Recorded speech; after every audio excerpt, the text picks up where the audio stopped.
All right, moving on over to Washington now, and the U.S. government is dangerously close to defaulting on its debt. According to the Treasury Secretary, Congress must raise the debt ceiling by October 18th or face a major economic collapse. President Biden is expected to address the issue in a speech this morning. Meanwhile, the president says that he will be traveling the country this week, making the case for the social programs in his Build Back Better agenda. But a split among Democrats is threatening the future of his spending plan and the bipartisan infrastructure bill. Mr. Biden said yesterday that he is confident lawmakers in his party will come to an agreement. There is no reason why both these bills couldn't pass independently, except that they're not the votes to do it that way. It's a simple proposition. And so I think it makes sense. I support both of them, and I think we can get them both done. All right, let's bring in Ed O'Keefe to discuss. The president seems confident.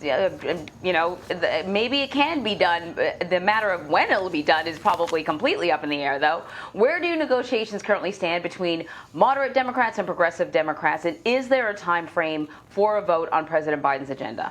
Well, good morning to both of you guys. First of all, just so we don't confuse folks, that was on Saturday morning here at the White House before he left for 2 nights in Delaware. He's due back here at the White House in a little bit from Delaware, and is expected to launch into a week focused primarily on these subjects of concern, raising the debt limit by October 18th, and then trying to fulfill the new self-imposed deadline by Democrats of getting both of these bills, the bipartisan infrastructure plan and the much bigger social policy bill, passed by Halloween. The question is, how many tricks and treats will there be between now and then as they try to sort out exactly the size and scope of that big social policy bill, whether moderates and progressives can come to an agreement on it, on what would be in it, how much would it cost, how long would that funding be there for.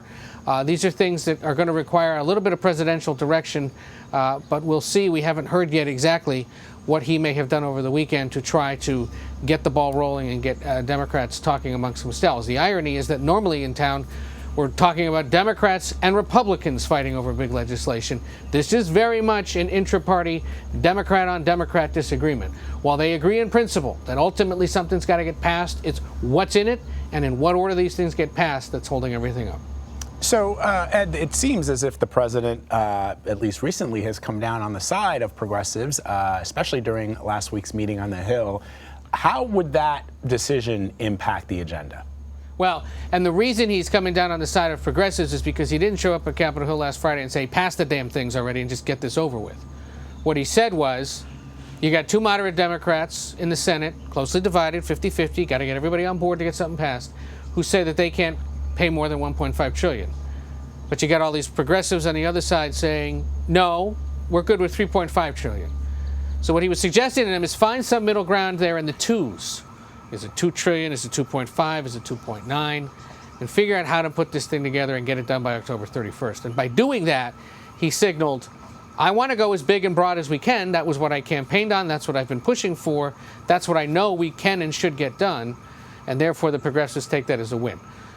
Question will be, again, where do they come down on the pricing, and what will this ultimately mean for the agenda if this continues to drag out, and if polling suggests that the longer this goes, the popularity for what they're trying to do drops? So the president is putting on his traveling salesman suit and heading out to Michigan to try and sell this bipartisan infrastructure plan, this Build Back Better agenda to the American people. I'm always curious as to whether or not these sort of trips actually make a difference. Obviously, lawmakers are considering their own future and, what their constituents would be willing to support. But do these sort of things actually move the needle at all? Well, check back in November 2022, because the reason he goes again to Michigan to do this is because Michigan will be home to some quite competitive races next year. First off, it's governor's race. Gretchen Whitmer expected to face a pretty hefty challenge from Republicans, and she's a Biden favorite. Remember, she was on the short list for vice president, somebody who's been a big defender of his agenda, campaigned for him, is a Democratic National Committee official. So that's part of the reason why he goes to Michigan, to see her and to, buoy her chances next year. He's going to the greater Detroit area, where there's a handful of congressional seats that could go either way next year. And so by appearing there again, and he's done this a few times already this year, it's designed to bolster those Michigan Democrats, bring in some presidential firepower and say, look, I know you may have concerns. Here's what this is all about. Here's what we're trying to do. Here's why you got to continue to support your local Democrats and get them back into office next year after this is done. But to your point, does this work? We'll see. He was supposed to be doing this starting in August. He points out over the weekend in that appearance on Saturday that because of the war in Afghanistan, because of the hurricane, because of COVID ticking up again and the precautions taken, he didn't travel as much, and so now he's going to. But what exactly is he selling? We don't know because nobody knows what ultimately is going to be in this bill.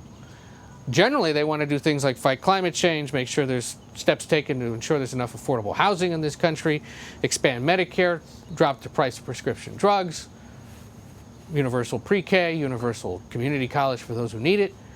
But again, as we heard on the shows yesterday, Democrats still unsure what will make it in, for how long that funding will be there. So he'll go out and sell it, but we don't quite know exactly what he's selling. He doesn't know either. And that'll make these trips even more curious, I think.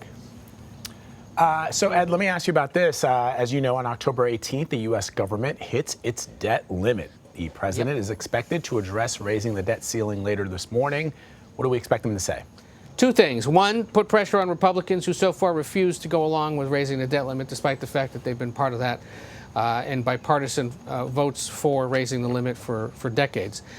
They have said, we have no problem raising the limit, but Democrats who control Congress and the White House have to do it on their own this time. Democrats turn around and say, no, this is designed to pay for things that we've already approved, spending that's already been passed, not future spending, but past spending. Spending that was approved during the Trump years. So you Republicans should be on board with doing this because we're paying for what you approved. That fight will continue. The other thing he's got to do, though, is shore up Democrats as well and explain to the country the urgency of doing this, trying to get it done by the 18th. So remember, last week we were talking about 4 things. They only got one of those 4 things off the list, and that is keeping the lights on in the government through December 3rd. 3 more things to go. An infrastructure bill, the big bill on which they don't know how much it's going to cost and what's going to be in it, and the third thing being raising the debt limit. Given that that has to be done by October 18th, that's now the most urgent thing on the agenda. That's why he'll start his week focused on that, spend the rest of it trying to sell those other plans. All right. Ed O'Keefe for us at the White House. As always, my friend, thank you very much. Take care, guys. So, as we just mentioned, today President Biden will deliver remarks from the White House on the need to raise the nation's debt ceiling. You can stream that live at 11:15 Eastern, right here on CBSN.